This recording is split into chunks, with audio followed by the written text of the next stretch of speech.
السلام علیکم ورحمۃ اللہ وبرکاتہ۔ آج سیکھیں گے اردو زبان کی دوسری کتاب سے سبق نمبر 38 حکایت۔ ایک بار لقمان حکیم کو زمانے کی گردش نے کسی کسان کا غلام بنا دیا جو سخت جاہل اور نہایت غافل آدمی تھا۔ حکیم نے آقا کو نصیحت کرنی چاہی مگر سوچا کہ یوں زبانی باتوں سے اس کے مردہ دل پر کچھ اثر ہوتا ہوا نظر نہیں آتا، اس لیے مناسب موقع کا منتظر رہا۔ ایک روز آقا نے یہ حکم دیا کہ جاؤ کھیت میں گیہوں بو دو۔ حکیم نے فوراً جو لے جا کر بکھیر دیے، مگر مالک اس وقت دیکھنے کو نکلا جب کھیتی تیاری کے قریب پہنچ گئی تھی۔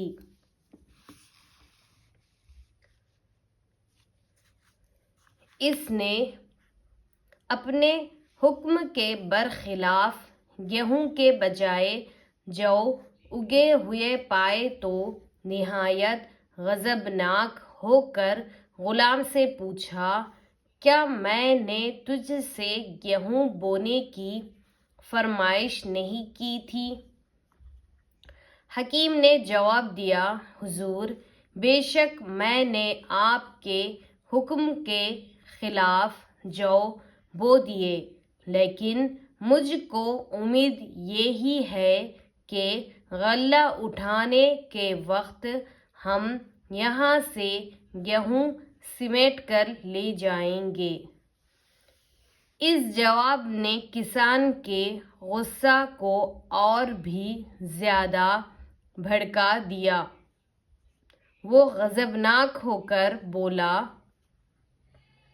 کیا الٹی سمجھ کا آدمی ہے؟ بھلا یہ کب ممکن ہے کہ بوئے جو اور کاٹے گیہوں؟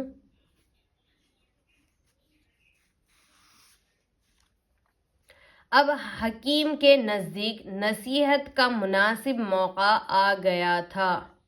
اس نے نہایت نرمی سے کہا، حضرت یہ بات تو میں نے آپ ہی کے طور طریق سے سیکھی ہے،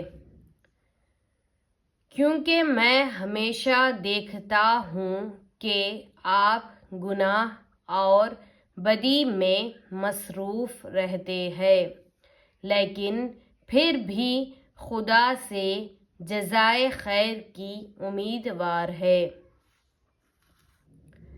نتیجہ کیوں کر اچھا نہ ہو جب تک عمل اچھا نہیں بویا ہے تخم اچھا تو کب پاؤ گے پھل اچھا۔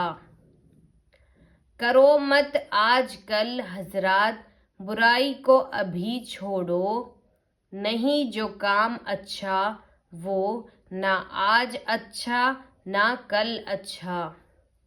برے کرتوب بھی کرنے اور توقع نیک نامی کی، دماغ اچھا سنوارو تم، نہیں ہے یہ خلل اچھا۔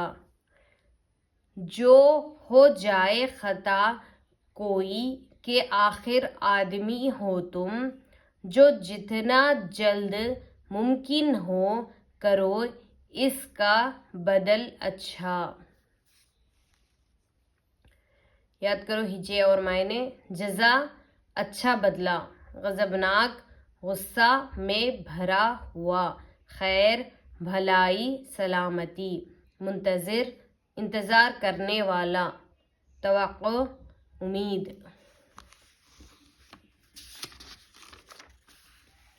آگے دیکھیے سبق نمبر 39 حکایت۔ ایک جوڑا مرغابیوں کا اور ایک کچھوا مدت سے ایک ہی تالاب میں بسر کرتے تھے۔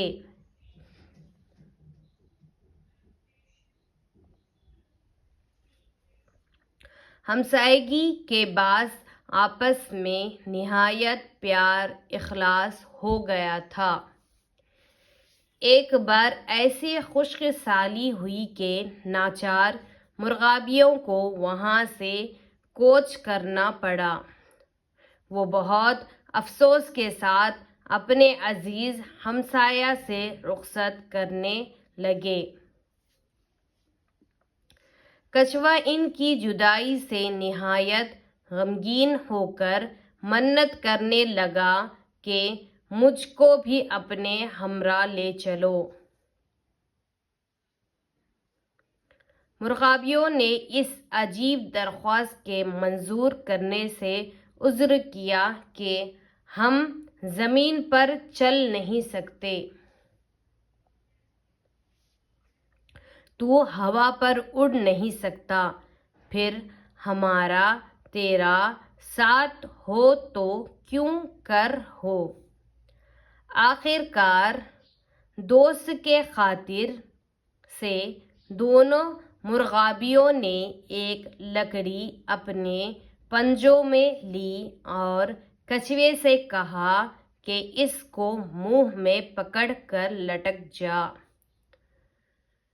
لیکن رستے میں بولا تو تو جانے گا۔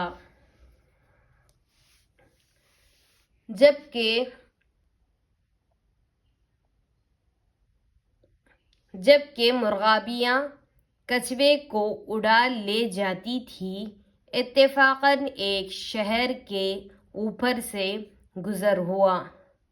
لوگوں نے یہ انوکھا تماشا دیکھ کر بہت شور و غل مچایا۔ اس وقت بے وقوف کچھوے سے خاموش نہ رہا گیا۔ غل مچانے والوں کو جواب دینے کا ارادہ کیا۔ بات کا شروع کرنا تھا کہ لکڑی اس کے منہ سے چھوٹ گئی۔ وہ دھم سے نیچے گرا اور گرتے ہی بے دم ہو گیا۔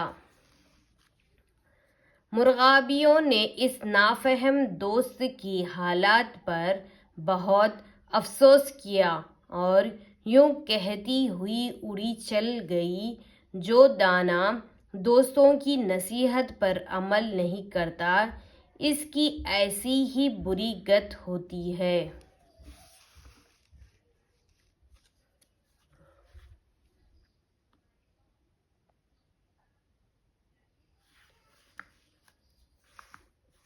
اس سے دنیا میں نہیں کوئی زیادہ بدبخت جو نادانا ہو۔ نادانوں کا معنی کہنا، آج آفت سے بچی جان تو کل خیر نہیں، ایسے ناداں کا مشکل ہے سلامت رہنا۔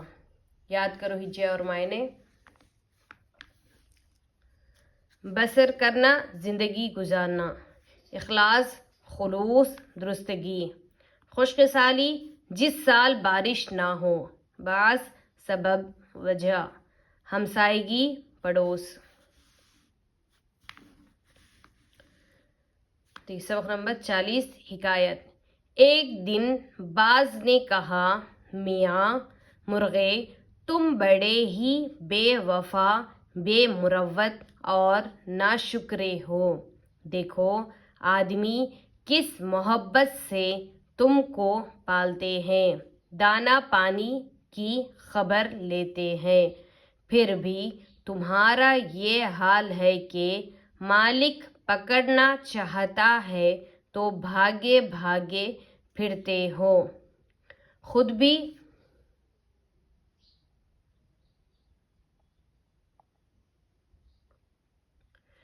بھی تھکتے ہو اور مالک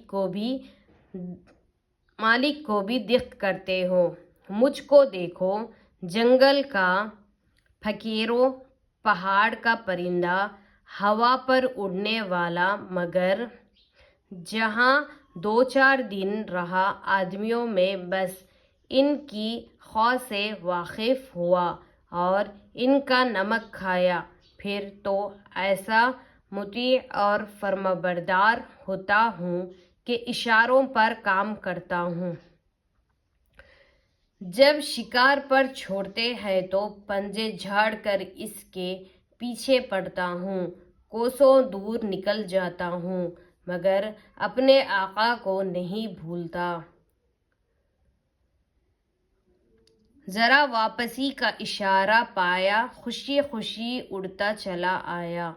مرغے نے جواب دیا، میاں باز، اس میں شک نہیں کہ تم بڑے شکاری ہو، بلند ہمت ہو، چست و چالاک ہو، لیکن بھائی قصور معاف، تم میں بات سمجھنے کی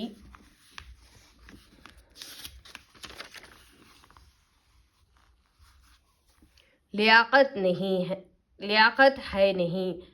اگر تم تھوڑا غور کرتے اور میری اور اپنی حالت کا فرق پہچانتے تو ہرگز بے وفائی اور کچھ ادائی کا طعنہ مجھ کو نہ دیتے۔ میں نے سینکڑوں مرغ حلال ہوتے اور سیخ پر بھونتے اپنی آنکھ سے دیکھے ہیں، مگر تم نے کسی باز کو ذبح ہوتے یا کباب کیے جاتے دیکھا تو کیا کبھی سنا بھی نہ ہوگا۔ اس صورت میں اگر میں چوکنا رہوں اور مالک کی طرف سے میرے دل میں دکھ پکڑ ہو تو میں عقلمندوں کے نزدیک ملامت کے قابل نہیں ہوں، اور تم اپنے آقا پر اطمینان رکھو تو کچھ تعریف کے مستحق نہیں ہو۔ یاد کرو ہجیہ اور معنی: مطیع اطاعت کرنے والا، کج ادائی بے مروتی، ملامت ڈانٹ ڈپٹ، مروت لحاظ۔ جزاک اللہ، پھر ملیں گے اگلے سبق میں۔ السلام علیکم ورحمۃ اللہ وبرکاتہ۔